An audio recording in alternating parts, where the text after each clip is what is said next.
So I wanted to respond to this comment because I think it's important, especially when we're dealing with kids. So yes, it is an injection. It's a tiny little insulin needle.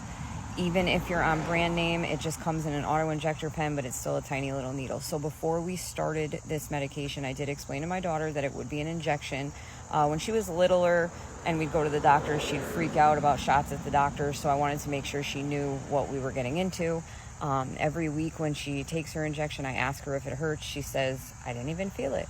So I think once you get past that initial first time, they realize that it's not as scary as it was. Even with me as an adult on compound, I don't like needles either, and it's very rare that I even feel a little pinch. So yeah, it's definitely a concern, especially with kids, and it's something that you would have to address first.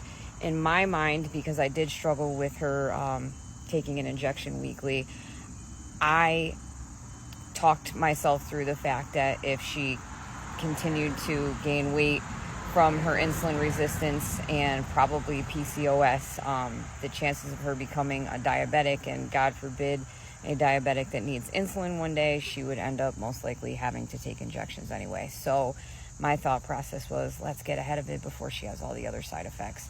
But if you have any other questions, let me know.